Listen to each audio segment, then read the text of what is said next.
están ustedes hoy? ¿Cómo se sienten? Bien. Yo estoy un poco cansado. Además, ustedes saben que estamos estudiando el libro de Job. Estamos estudiando el libro de Job y mi esposa lo sabe, yo tiendo a la negatividad, yo tiendo al pesimismo. Mi esposa no, mi esposa al revés. Pero yo sí, y estamos estudiando el libro de Job y estamos estudiando, viendo tragedia tras tragedia en la vida de Job, cosas terribles que le pasan. Después, la última vez, la vez pasada, hemos escuchado cómo expone Job su corazón ante sus tres amigos, ¿se acuerdan los que estuvieron? Y cómo dice cosas, bastante desalentados, ¿no? Maldice su vida, el día de su nacimiento, 7, 8 veces dice, ¿por qué? ¿No? ¿Por qué hace Dios verme todo esto? ¿Por qué Dios hace ver al hombre sufrido todo, ¿no? Hace nacer, ¿no? Permite que vive y vea todo este sufrimiento. Gracias. ¿Por qué? Porque termina el capítulo 3, termina su exclamación, su derramamiento de su corazón, termina diciendo que estoy en plena oscuridad. No veo salida, no veo futuro, estoy desalentado total, ¿no? Estoy lleno de angustia.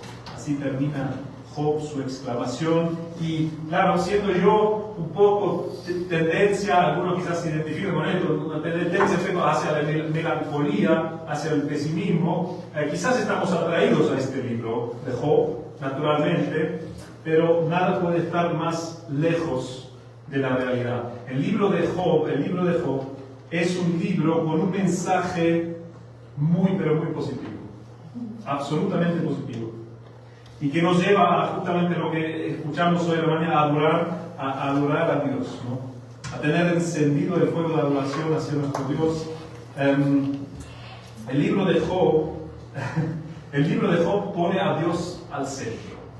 Pone a Dios al centro, creo que como casi ningún otro libro, toda la Biblia pone a Dios al centro, ¿no? Pero Job especialmente también, y lo hace ver en su trono, sentado en su trono, como Rey de Reyes, como Dios soberano, como aquel que obra según su propósito que se ha puesto, ¿no? En la eternidad. Y esto, algo hermoso. Además de esto vemos Dios al centro, vemos que Dios descalifica, anula, desecha todo aquel, y esto lo vemos hoy en el capítulo 4 y 5, que intenta de consolarnos con palabras vacías, con palabras vanas. Desecha y descalifica todo consuelo, cualquier cosa que hay en esta tierra, en este planeta, con lo que busquemos nosotros para consolarnos, o que otros nos quieren consolar, personas, cosas, etcétera, que son inútiles. Dios los descalifica, dice, ahí no está. El título de hoy podemos titular el estudio de hoy, el consolador sin consuelo, o si abrimos las palabras de Job mismo, en el Job capítulo 16, fíjense, obviamente palabras de un hombre muy lastimado, muy sufrido. Job 16, como le llama a Job a sus consoladores. Job capítulo 16, versículo 2. Muchas veces he oído cosas como estas, dice Job a sus amigos: consoladores molestos sois todos vosotros. Y me gusta como lo pone la Nueva Versión Internacional. Quizá porque el español no es mi idioma, pero como lo pone el que tiene. ¿Alguien tiene la Nueva Versión Internacional? Si no, le cito acá, si lo encuentro. Sí. Nueva Versión Internacional. Tristes consoladores. ¿Cómo? Tristes consoladores, dice. Yo leí otra cosa en la Nueva Versión Internacional. Perdón, el versículo. El versículo Job 16, versículo 2. Dice, muchas veces he escuchado cosas semejantes. El consuelo de ustedes es un desastre. Es un desastre. Me encanta esto, me hizo recordar ustedes. Es un desastre el consuelo de ustedes. La palabra de Job, traducido en la nueva versión internacional. Pero bueno, antes de meternos a esto, oro una vez más. Señor Padre, gracias te damos por tu palabra, Señor. Gracias te damos porque tú nos enseñas, Señor. Tú avivas el fuego de adoración, Señor, en nosotros. Te lo pedimos y te pedimos perdón por donde no nos hemos ocupado en esto, Señor, donde no te hemos buscado, Señor. Ayudarnos a abrir nuestros corazones, nuestros ojos, para que podamos ver todas estas maravillas en tu palabra, en tu corazón. En tu nombre oramos, Señor Jesús. Amén. Elifaz está hablando, empieza a hablar en el capítulo, vamos a leerlo. Son textos largos y nos quedan como más de 30 capítulos de textos largos para leer. No los quiero aburrir, pero al mismo tiempo hay tantas cosas acá adentro que no quiero saltar tampoco. Así que vamos a leer los capítulos 4 y 5 de Job. Ustedes solo un minuto. Ustedes saben dónde estamos ubicados en el libro de Job. Job, el siervo de Dios, que ama a Dios y sirve a Dios con todo su corazón, sufre terribles tragedias de su vida. Pierde todos sus bienes, pierde sus hijos, pierde su salud y está alejado de todas las personas. Y sus tres amigos le vienen a visitar con la intención de consolar, por dolerse de él y consolarlo. Y Job expone su corazón ante ellos. Todo lo que le pasa, todos sus miedos, sus dudas, sus angustias. Y aquí, en este capítulo 4 de Job, Elifaz, el amigo, el que lleva la palabra. Más adelante vemos también que Dios, en el capítulo 42, dirija la palabra a Elifaz, ¿no?, para corregirle. Se ve que Dios llevaba la palabra. Él empieza a hablar a Job, empieza a contestarle a Job de esta manera. Job capítulo 4, versículo 1. Entonces respondió Elifaz temanita y dijo: si probaremos a hablarte, te será molesto, pero ¿quién podrá detener las palabras? Y aquí tú enseñabas a muchos y fortalecías las manos débiles. Al que tropezaba, enderezaban tus palabras y esforzabas las rodillas que decaían. Mas ahora que el mal ha venido sobre ti, te desalientas. Y cuando ha llegado a ti, te turbas. ¿No es tu temor a Dios tu confianza? ¿No es tu esperanza la integridad de tus caminos? Recapacita ahora. ¿Qué inocente ha perdido? ¿Y en dónde han sido destruidos los rectos? Como yo he visto, los que harán iniquidad y siembran injuria la ciegan. Perecen por el aliento de Dios y por el soplo de su ira son consumidos. Los rugidos del león y los bramidos del rugiente y los dientes de los leoncillos son quebrantados. El león viejo perece por falta de presa y los hijos de la leona se dispersan. El asunto también me era a mí oculto, mas mi oído ha percibido algo de ello. En imaginaciones de visiones nocturnas, cuando el sueño cae sobre los hombres, me sobrevino un espanto y un temblor que estremeció todos mis huesos. Y al pasar un espíritu por delante de mí hizo que se erizara el pelo de mi cuerpo. Paróse delante de mis ojos un fantasma cuyo rostro yo no conocí y oí que decía: ¿será el hombre más justo que Dios? ¿Será el varón más limpio que él que lo hizo?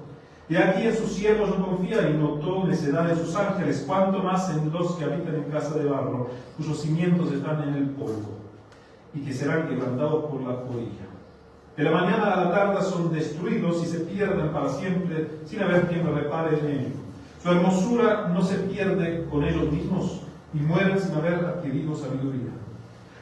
Ahora pues, da voces, ¿habrá quien te responda? ¿Y a cuál de los santos devolverás?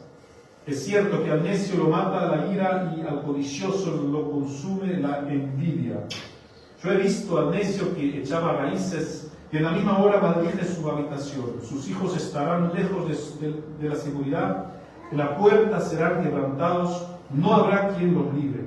Su mies comerán los hambrientos y la sacarán de entre los espinos, y los sedientos beberán su asiento. Porque la aflicción no sale del polvo, ni la molestia brota de la tierra, pero como las chispas se levantan para volar por el aire, así el hombre nace para la aflicción. Ciertamente yo buscaría a Dios y encomendaría a Él mi causa, el cual hace cosas grandes e inescrutables y maravillas sin número, que da la lluvia sobre la faz de la tierra y envía las aguas sobre los campos, que pone a los humildes en altura y a los enlutados levanta a seguridad, que frustra los pensamientos de los astutos para que sus manos no hagan nada, que prende a los sabios en la astucia de ellos y frustra los designios de los perversos. De día tropieza con tinieblas y a mediodía andan a tientas como de noche. Así libra de la espada del pobre y de la boca de los impíos y de la mano violenta. Pues esperanza al menesteroso y la iniquidad cerrará su boca.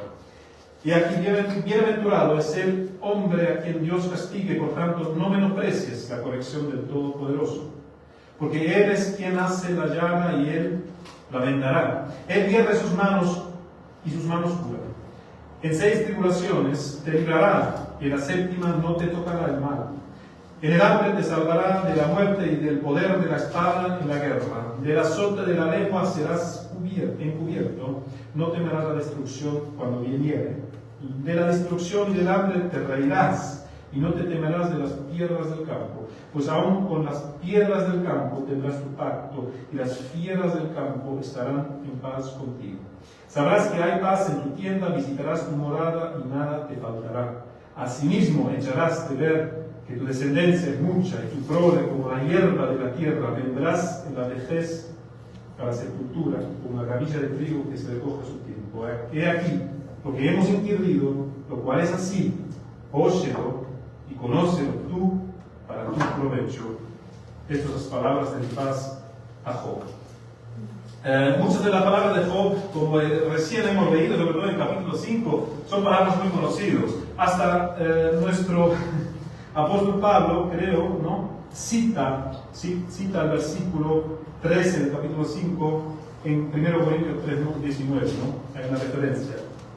Son palabras que nos suenan muy familiares, muy conocidos, los que conocemos la Biblia, los que conocemos la doctrina bíblica, las enseñanzas bíblicas, nos suenan familiares, ¿no? La bendición de Dios sobre los justos, ¿no? La maldición sobre los que desobedecen al Señor. Sin embargo, Elifaz se equivoca de una manera muy fuerte, ¿no? Dios más adelante, lo sabemos, se enojará mucho con Elifaz. Dice que tiene que 7 becerros, si no me equivoco, Job tiene que sacrificar por Elifaz y sus amigos, ¿no? Y pedir por ellos, y así Dios los iba a perdonar. Así que Dios se enojó mucho sobre esto, sobre las palabras de Elifaz, y vamos a ir viendo 3 puntos para no perdernos, para no perderme. Primero, Elifaz confrontado con la tragedia de Job. Elifaz confrontado con la tragedia. Después, segundo punto, Elifaz intentando de salvarse de la tragedia de Job, de buscar una salida a esto, a todo esto lo que está pasando. Y por último, la doctrina de Elifaz, ¿no? La enseñanza de Elifaz. Por ahí vamos. Empezamos con el primer punto, Elifaz confrontado o enfrentado, como dice, enfrentado con la tragedia de Job. Nosotros sabemos que los sufrimientos de Job han llegado a un punto extremo. Lo hemos mencionado, lo hemos hablado. Job honra a Dios aún en medio de sus sufrimientos, lo hemos visto, en frente de sus siervos, en frente de su esposa, honrando a Dios. diciendo, si hemos recibido lo bueno de Dios, ¿cómo no vamos a recibir lo malo? Con esto honrando a Dios en medio de sus sufrimientos, corrigiendo a su esposa en su falta de fe, ¿no? Sin embargo, llega el tiempo que Job no puede más, ¿no? No puede más. Lo vemos claro cuando llegan sus amigos y él expone su corazón. En Job, capítulo 2, versículo 8, leemos que Job tomaba un tiesto para tratarse con él y estaba sentado en medio de ceniza. La Septuaginta, aquí a veces voy a la Septuaginta para mirar, para tener un cuadro más amplio, ¿no? La Septuaginta es la versión griega del Antiguo Testamento. El Antiguo Testamento añade aquí lo siguiente sobre el estado de Job. Los que tienen la textual probablemente está bien parecido a esto. Dice lo siguiente, que Job estaba sentado en el lugar donde se tira el estiércol, y añade fuera de la ciudad, afuera de la ciudad, como un inmundo, ¿no? Como basura. Chao. Esto era la situación de Job, donde se encontraba cuando vienen sus amigos, ¿no? Acordemos esto, que Job era el hombre más grande, rico y glorioso del Oriente. Después de haber perdido todos sus bienes, todos sus hijos amados han sido muertos a través de una muerte violenta, ¿no?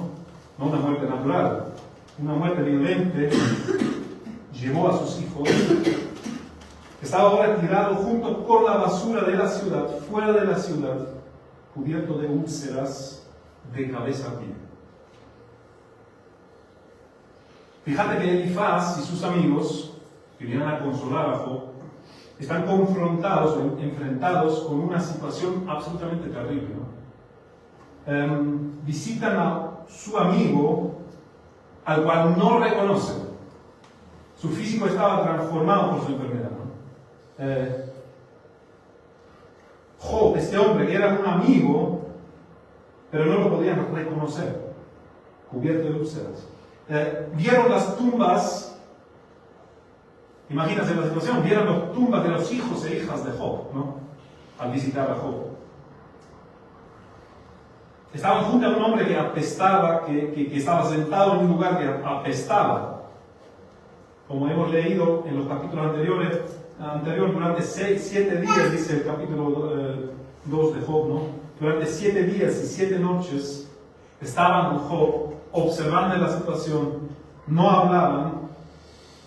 Lo calculé, son 168 horas sin hablar, sentado con Job. 168 horas sin hablar, porque el dolor en la cara de su amigo no reconocible era insoportable, aun para los amigos de Job. Con eso esta era la situación, Elifaz, de sus amigos. Imagínate cómo estaban estos amigos. Una vez separado de todo este sufrimiento que sufrió Job, imagínate cómo estaban los amigos de Job en esta situación, teniendo que ver todo esto, teniendo que ser testigos de algo así, testigos presenciales de una tragedia semejante. No sé si has estado con una persona que sufre, acompañándole, aconsejándole, consolándole, pero estar con una persona que sufre es una cosa difícil, no es una cosa agradable. Estar con una persona que está tan enfermo, que está por morir, cuesta, ¿no? Es una cosa pesada, es una cosa difícil. Estar con una persona depresiva, una persona que expresa su deseo de morir y que está en oscuridad, que solo ve negro, que no ve salida, que está siendo atacado tan severamente como Job lo estaba. Es difícil. Estaban en una situación muy difícil también para ellos, ¿no? Para los 3 amigos. Elifaz estaba ahí con sus 2 otros compañeros 7 días aguantando, sufriendo con Job. Evidentemente, imposible no sufrir todo esto también. con sufrir, con Job, sufriendo con Job, pienso como un gran ejemplo de compasión. Los tres amigos que vinieron de lejos, lo hemos hablado, vinieron de lejos a visitar a Job con la intención de consolarle, y sentado ahí sin hablar nada, sufrir con él, rascaron sus vestidos, se fueron, tiraron polvo sobre sus cabezas, mostraron también su dolor, su indignación sobre todo esto. A esto Job abre su corazón y expresa su oscuridad, el miedo, la angustia, el terror que hay en él. Esa es la situación con la cual Elifaz se encuentra, ¿no? Antes de empezar a hablar, antes que empiece con su discurso que hemos leído en el capítulo 4 y 5. Ahora, en segundo lugar, segundo punto, Elifaz lo titulé así. Ahora vamos diciendo, vamos mirando. Elifaz intentando de salvarse de la tragedia de Job, intentando de buscar una salida a esto que estaba confrontado. ¿Cómo reacciono? ¿Cómo hago? ¿A dónde voy? ¿Qué es esto?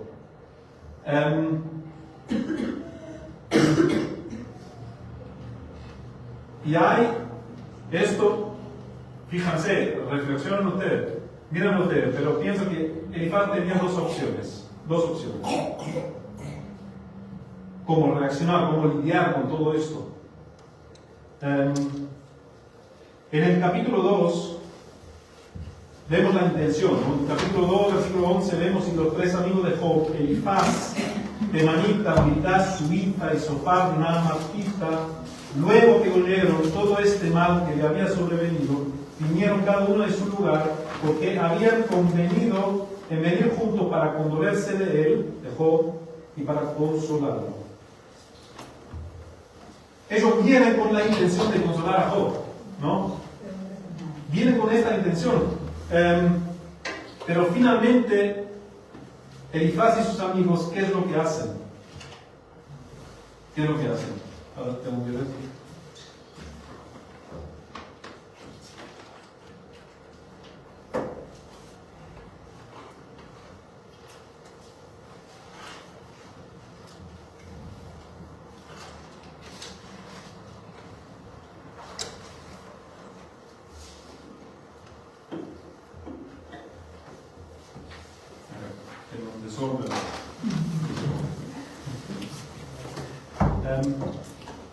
¿Qué es lo que hacen? Lo hemos leído al inicio. Job declara sobre sus amigos, consoladores modestos sois vosotros. El consuelo de ustedes, como ha leído Cristóbal, el consuelo de ustedes es un desastre, ¿no? La primera opción de Elifaz es hacer a lo que vino, es consolar a Job. Consolar a Job. Esto significaría en esta situación sufrir, aguantar y tragarse el dolor, la incomodidad, la contradicción que vivía Job, ¿no? Toda esta situación que cuando lo leemos nos cuesta verlo, tan fuerte es, ¿no? Y Elifaz y sus amigos estaban metidos en esa situación, confrontados, era su amigo, lo vivían, estaban ahí. Entonces ir a consolar a sus amigos significaba sufrir con él, significaba aguantar con él toda esta oscuridad, esta contradicción que vivía Job, aguantarlo, tragárselo, sufrir con él. Significaría dejar muchas preguntas sin responder también, ¿no? Seguir en parte en silencio, ¿no? Seguir en parte decir o reconocer que no tienen todas las respuestas a lo que le está sucediendo a Job, ¿no? Significaría identificarse con Job en su bajeza también. Mira dónde estaba, mira que este hombre era un rey. Mira dónde estaba ahora, en el lugar donde se tira la basura, fuera de la ciudad. Y significaría, consolarlo a Job significaría para Elifaz, que también eran jefes o reyes de sus regiones cada uno, ¿no? Hombre importante, significaría encontrarlo a Job en su bajeza, ¿no? Identificarse con él. Significaría que Dios tendría que reconocer que Dios tiene derecho de obrar con sus siervos de manera misteriosa, de manera que no podemos explicar. Significaría reconocer que Elifaz y sus amigos, y esto, y ahí creo que va a estar, significaría que reconocer que Elifaz y sus amigos, a ellos también les podría acontecer algo parecido como a Job. Y esto, creo que, y esto no va, ¿no? Esto, ahí, imagina que frenaban todo, en este pensamiento frenaban todo.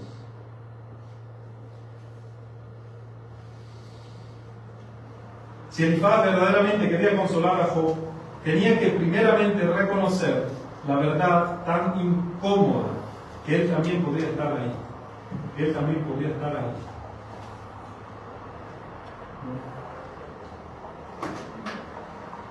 Adorar al mismo Dios, ¿no? Él también podría estar ahí.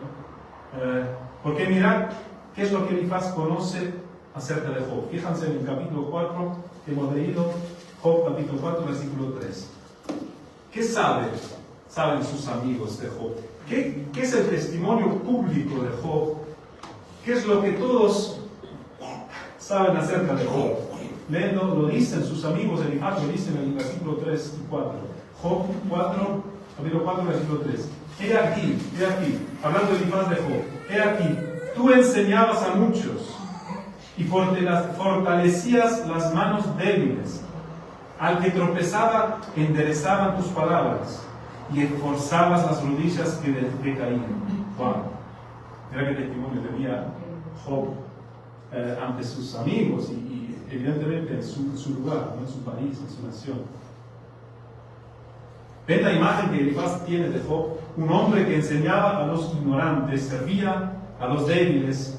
Quiere decir, Elifaz sabía que Job, tanto en palabra como en hecho, amaba a Dios y al prójimo. En palabras y hechos. Enseñabas y fortalecías al débil, al necesitado. Más adelante escucharemos más de esto, más de las obras buenas de Job. Ahora imagínate esto en la mente de Elifaz, ¿no? Si Job, un hombre tan temeroso de Dios, tan justo, tan amante de la palabra de Dios, sirviendo a Dios, sirviendo a su prójimo, con tanta entrega, si este Job de repente sufre una tragedia tan grande y terrible, ¿cuánto más yo, Elifaz? ¿Cuánto más yo, nosotros, Jonathan, yo, podríamos estar en la misma situación de hoy a mañana? Imagino que este pensamiento para Elifaz y sus amigos era insoportable. ¿Cómo explicar esa tragedia? ¿Cómo explicar? A ver, ahora Elifaz, en algún momento Elifaz y sus amigos tenían que volver a casa, ¿no? Creo que no, se quedaban ahí, no lo sé, la Biblia no está tan clara en esto, pero llego a casa, ¿cómo le explico? A ver, llego a mi esposa, hola, ¿cómo fue? ¿Cómo está Job? ¿No? ¿Cómo está su esposa? ¿Y qué es lo que realmente pasó con sus hijos? ¿Cómo lo explicas? ¿Cómo le explicas a la esposa? ¿Cómo explicas a tus hijos? ¿Qué pasaron con su primo, con sus amigos estos, no? ¿Cómo le explicamos? ¿Cómo se explica? ¿Cómo le explico a mí mismo? ¿Cómo le explico a mi familia? El caso amigo, cuando vuelven a casa de haber visitado otros, ¿cómo lo explican? ¿Cómo reaccionan?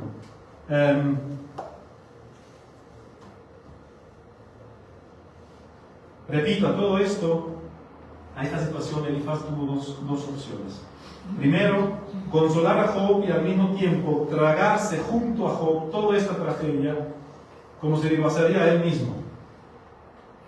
Esto significaría literalmente sufrir con Job, identificarse con Job, ser un consolador como lo es Cristo Jesús con nosotros, como lo fue Cristo Jesús, y lo es. Segunda opción, y a esto es lo que fue Elifaz y sus amigos. Segunda opción, consolarse a sí mismo. Consolarse a sí mismo diciendo, esto a mí no me podría pasar. Es tan terrible. Estaban asustados, claramente que estaban asustados. Esto a mí no me podría pasar. Consolarse a sí mismo, esto a un siervo de Dios, que ama a Dios y sirve a Dios, no le podría pasar. Qué bien que me salgo de esto y que no me pasó a mí. ¿Qué habrá hecho Job? ¿Qué habrá hecho Job? ¿En qué se ha metido? Todos sus hijos muertos por una muerte violenta. Esto solo puede ser un juicio de Dios, porque en mi vida esto Dios jamás permitiría, ¿o no? ¿Se acuerdan del tsunami del 2004? Está el National Geographic hizo un documental con filmaciones originales de gente que era presencial ahí, que vio toda la catástrofe que pasó ahí, ¿no? 275.000 muertos en ese momento por el tsunami, una tragedia increíble. No sé, no me acuerdo de otra tragedia tan grande. Y yo, siendo convencido de la omnipotencia de Dios y que Dios es el juez justo, el juez del cielo, de toda la tierra, ¿no? Mirar todo esto cuesta, ¿no? Cuesta. No me quito la imagen de un niño sentado a la orilla del mar jugando con la arena cuando viene la primera hora. No cuesta esto, cuesta esto. Y en todo esta, bueno, no sé si decirlo, pero sí, porque a esto va. En toda esta tragedia del tsunami en 2004, escuché decir, y esto salía de la boca de cristianos, escuché decir de la boca de cristianos, lo mismo, pienso que lo mismo más o menos lo que decía Elifaz. Que decían, bueno, más o menos, las personas que, bueno, en estas regiones donde pasó este tsunami hay mucha inmoralidad, ¿no? Y predomina una religión, la religión musulmana, ¿no? Quizás es un juicio de Dios por eso. Esto me sacuda, y pienso que es el mismo pensamiento, la misma doctrina de Elifaz frente a Job. La tragedia de ese tsunami en 2004 era tan terrible, tan grande, tan fuerte, que algunos religiosos, por consolarse a sí mismos, buscaban que aquí y a nosotros algo así no podría pasar. Pero se equivocan gravemente, ¿no? Se equivocan gravemente. Además, si conocemos la Biblia, si conocemos el Evangelio, sabemos que si Dios tendría que juzgar a toda la gente que no está ahí para predicarles a los musulmanes del Evangelio, de la liberación de Dios, ¿no? Pues tendría que juzgar primero a nosotros. O pensar que la gente allá es más inmoral que la gente acá en Europa, en el Occidente. Es una locura pensar esto, ¿no? Pero ¿por qué tendamos a caer en esto? Porque necesitamos una explicación para las cosas malas que suceden, ¿no? Necesitamos consolarnos a nosotros mismos, quitarnos el problema. Y esto lo vemos haciendo Elifaz. Por eso Elifaz, después de 7 días y noches, ser testigo de esta catástrofe en la vida de Job, de la separación de Job con todos sus seres queridos, ¿no? Su enfermedad, sus úlceras, ver el corazón tan roto de Job y su deseo de morir. Elifaz no aguanta más, ¿no? Y lo dice también, no aguanto más, tengo que hablar, estoy explotando.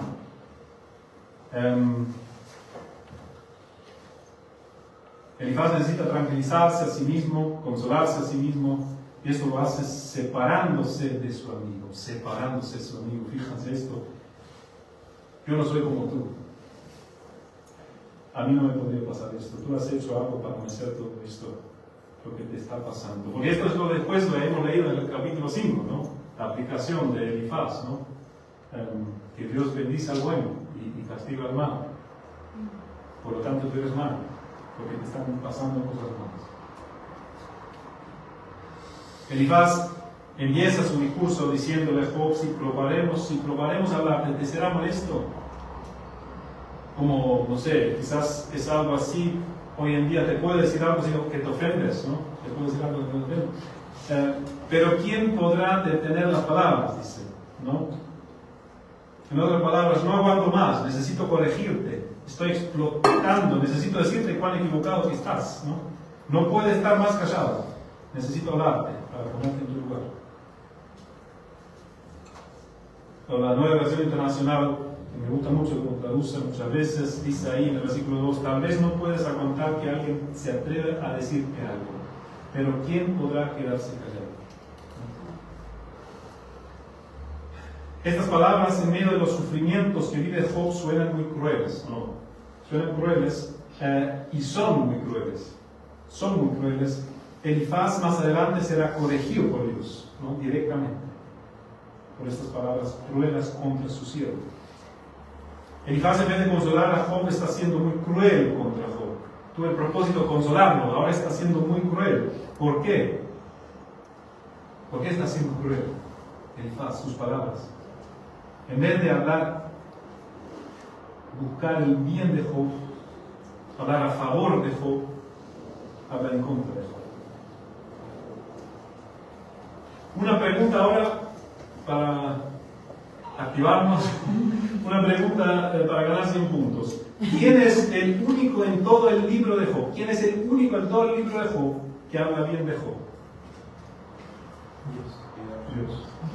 Dios. Si no me equivoco, realmente es el único en todo el libro de Job que habla bien de Job. El único. La mujer habla bien de Job. ¿Incluye un poco, no?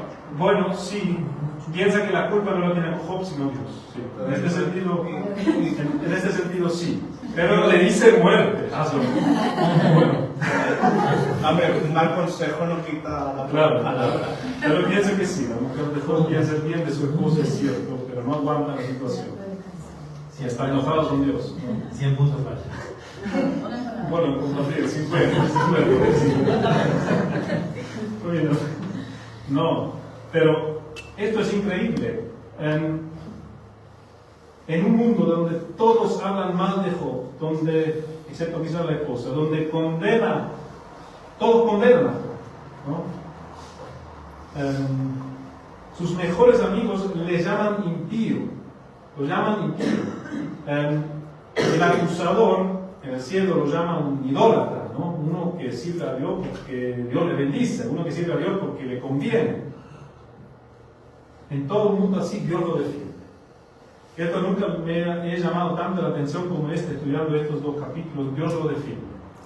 Dios lo defiende. Y Dios habla bien de Job en presencia de millones de hombres. Te pregunto a ti, a mí, que hablas en tu casa sobre tus hermanos, hermanas. Quizás el hermano la hermana te ha ignorado, lastimado, ofendido. ¿Qué hablas y qué piensas de tu prójimo? ¿Qué hablas y qué piensas de tu prójimo? En relación con todas las personas que vas a cruzar en este planeta Tierra, tienes 2 opciones: buscar su bien o rechazarlo. Amar o odiarlo, defender o acusar. Vemos esto en el cielo, el gran acusador y el gran defensor. En el libro de Job, Satanás es el gran acusador de Job, ¿no? Pero Dios es el gran defensor, y con mucha claridad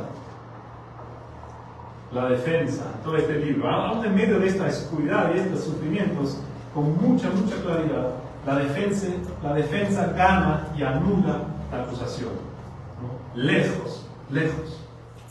Job honrando a Dios, aún en medio de sus sufrimientos. Según esto es interesante, pero según la Septuaginta, lo hemos leído la última vez, en el capítulo 3, versículo 8. Lo pongo igual porque es muy interesante en el contexto de todo Job, porque Dios más adelante va a hablar mucho de este monstruo misterioso llamado Leviatán. La Reina Valera traduce de la siguiente manera, Job capítulo 3, versículo 8: maldigan a los que maldicen el día. Job estaba maldiciendo su día, el día de la noche, o la noche de su nacimiento, ¿no? Maldigan a los que maldicen el día, los que se aprestan para despertar a Leviatán. No sé cómo lo dice el textual, si alguien lo tiene. Cetus. ¿Cómo? Cetus. Cetus. No entiendo. Tú lo tienes. Que se presta a subrayar al gran cetus. Ah, bueno, esta es una palabra para levitar. Hacemos un submarino. Sí, sí. La Septuaginta, que lo tengo en alemán, lo estoy diciendo con mis palabras, ahora en español, la traducción del griego al alemán, y ahora estoy hablando en español. La Septuaginta dice que lo maldiga el día de Job, ¿no? Que lo maldiga aquel que tiene el poder de maldecir, refiriéndose a Dios. Y después dice aquel que se propone, refiriéndose a Dios, aquel que se propone a vencer a Leviatán. Esto es muy interesante cómo lo pone la Septuaginta, este versículo. Pero bueno.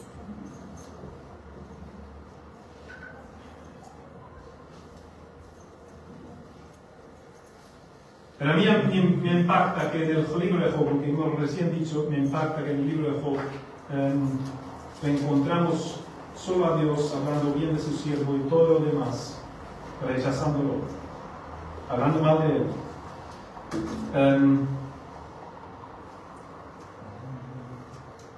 Amigo, amiga, sea con nuestros hijos, sea con tus hijos, sea con tu pareja, con el compañero de trabajo, la persona que te cruza por donde sea, ¿no? Si conocemos el amor, la bondad y el perdón de Dios en nuestra vida, que Él tiene con nosotros, buscaremos siempre el bien de nuestro prójimo, buscaremos siempre el bien, la edificación, el favor del prójimo. Pero seremos muy crueles si nos olvidamos del perdón de Dios en nuestra vida, seremos muy crueles. Y esa crueldad viene camuflajado, ¿cómo se dice? En camuflaje. Porque las palabras de Elifaz suenan muy espiritual. Tan espiritual que Pablo lo cita en el Nuevo Testamento, algunas de sus palabras. Viene en camuflaje.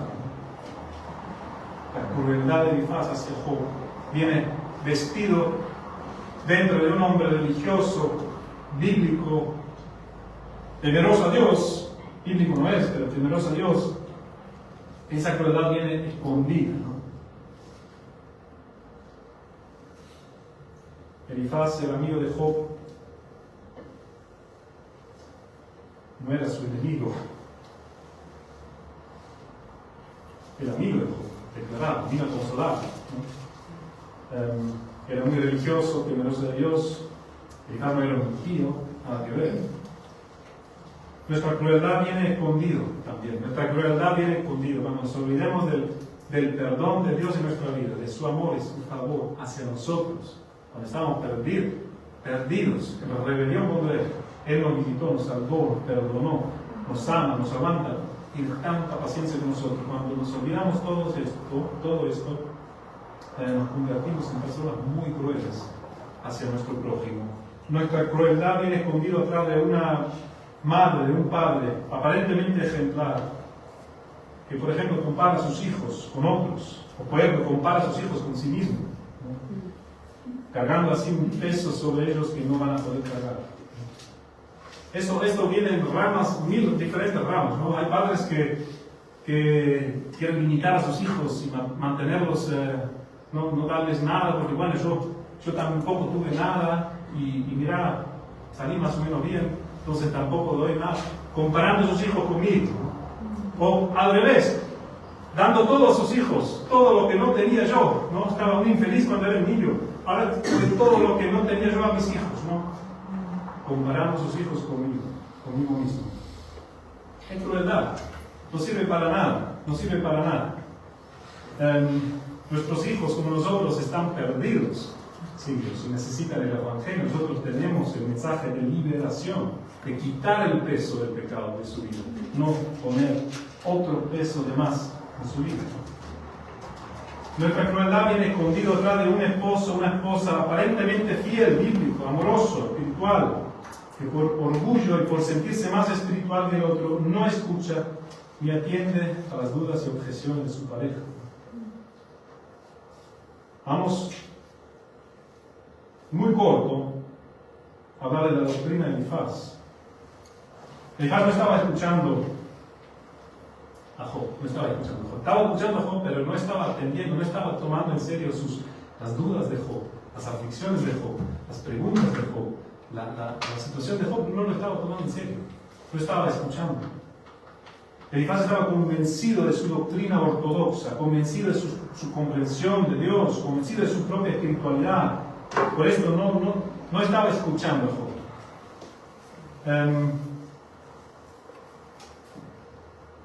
Elifaz estaba juzgando a Job por su apariencia. Por su apariencia. Por su apariencia. Y Elifaz estaba tomando sus conclusiones, sus convicciones, su religión, autoedificado, lo estaba tomando a través de qué? Fíjense en el capítulo 4, versículo 8, donde dice Elifaz, como yo he visto. Y en el versículo 4, 8 dice, lo que he visto.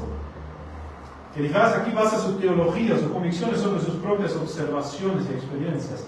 Job, capítulo 5, fíjense en el versículo 27. Y aquí lo que hemos inquirido, lo cual es así, óyelo y conócelo, tú para tu provecho. La comprensión, lo que he visto, lo que he vivido, lo que he experimentado, esto tomo como base de mi doctrina, de mis convicciones, de cómo te enseño. Es pura vanidad. De hecho, él hasta habla de una visión nocturna. Lo hemos leído, no puede meternos en todo esto, pero él tuvo una visión, un sueño, y una figura que no reconocí, que estaba susurrando, ¿no? Me estaba hablando, como Dios mismo me estaba diciendo esto mientras dormía. Un sueño, una visión. Job 4, 13 a 16. En 16 y más 50 se plantó frente a mis ojos, pero no pude ver quién era. Detuvo su marcha y escuché una voz que susurraba. Elifaz apoya sus convicciones sobre una visión nocturna. Elifaz hace entender que él tuvo un sueño, una visión divina, ¿no? Lo mismo me habla. Todo el mundo religioso basa sus enseñanzas en revelaciones divinas. Todo el mundo religioso. No importa qué visión, no importa qué ángel, qué espíritu, qué libro, qué sabiduría, todos sin excepción llegan a lo mismo, llegan a la misma conclusión, la conclusión de Elifaz. Todas las religiones y no religiones, agnósticos, lo que sea, llegan a la misma conclusión. Viví una buena vida, esfuérzate, cumple con tus deberes, sé la mejor versión de ti mismo, no sé dónde haga eso. Buscate de ti mismo, cumple con esta lista de virtudes y leyes y serás aceptado. Esto es la religión del mundo. No importa si eres religioso o no, eso es lo que tú crees. Te lo aseguro, en alguna versión tuya, personal. Elifaz prácticamente cita también Proverbios 22, versículo 8. El que siempre maldad cosecha de gracias, la vara de su vida será destruida. El bueno será bendecido, el malo será castigado. Si hago bien, me va bien, si hago mal, me va mal. La palabra de Dios contradice a todo esto. Dice que no es así. ¿Se acuerdan del hombre? Acá quiero la ilustración del hombre nacido ciego. ¿Se acuerdan del hombre que nació ciego? En Juan 9. Y los discípulos de Jesús preguntan a Jesús, ¿quién ha pecado para que este hombre nació ciego? ¿Quién ha pecado para que le sucedió algo tan terrible como nacer ciego? Y preguntan, ¿quién ha pecado? ¿Él o sus padres? ¿Quién ha pecado? Jesús a todas estas objeciones, ideas nuestras, dice... Karma. ¿Cómo? Como la idea de karma. O del karma. Es lo mismo. Todo lo mismo. Jesús dice no. A todo esto Jesús dice no. En Juan, lo vemos en Juan capítulo 9, versículo 3, respondiendo a Jesús, no. Me encanta estos no de Jesús. Lo encontramos en muchos lugares de los evangelios. Cuando las personas dicen algo, Jesús dice no. No es que pecó dice Jesús, no es que pecó ni sus padres, sino para que las obras de Dios se manifiestan en él. Para que veamos a Dios. El justo, el perdonador, el que, también una cosa que ignoraba, vamos terminando, también una cosa que ignoraba Elifaz tan fuertemente, él ignoraba la paciencia de Dios. Él pensaba que claro, Dios busca al impío y lo hace bastante, ¿no? El impío se aleja, hace cosas terribles y Dios lo castiga. Pero él ignoraba que Dios tiene mucha paciencia. En el nombre de Dios, cuando exclama, cuando muestra a Dios su propia gloria en frente de Moisés, él dice esto, ¿no? Tarde en ira. Que castiga el pecado, que perdona el pecado, pero que castiga el pecado, algo así. Y después dice que tarde en ira, que tiene mucha paciencia, El símbolo del arco iris, ¿se acuerdan? Cuando Dios dice no voy a más a juzgar a toda la tierra como lo hice en el diluvio, no lo voy a hacer más. Aunque el hombre está lleno de rebelión contra Dios en su corazón, lleno de malas obras, ¿no? Está destruyendo a sí mismo, al planeta Tierra, a su prójimo, a todo. Aunque hace todo esto, no lo voy a juzgar más como lo hice en el diluvio, ¿no? Sino voy a esperar, voy a tener paciencia. Dios es paciente, tarde para la ira. Juzgará, claramente, viene el día del juicio, pero hay tiempo. Dios espera que todos se arrepientan. Quiere que la gente se arrepiente y lo busca. Y esto igual lo ignora.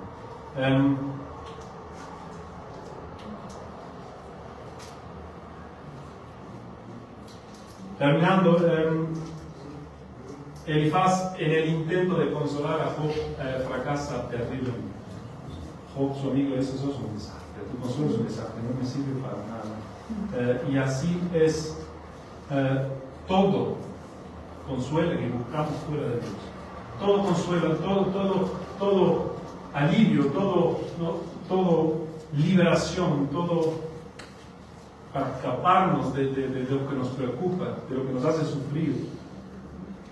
Si lo buscamos fuera de Dios, será un desastre. No será un consuelo que perdura. No será un consuelo que perdura. El único, el libro de Job es tan claro, el único que verdaderamente puede consolar, perdonar, dar un futuro y ayudarnos en medio de la oscuridad y sostenernos en medio de la oscuridad, en tiempos difíciles como en tiempos buenos, es Dios mismo. El libro de Job nos enseña que el verdadero consuelo se encuentra en Dios, en su obra, en su perdón, en su compasión y en su misericordia, y que todo lo que nos ofrecen las intelectuales, las ideologías de las religiones del mundo son consuelos que no consuelan.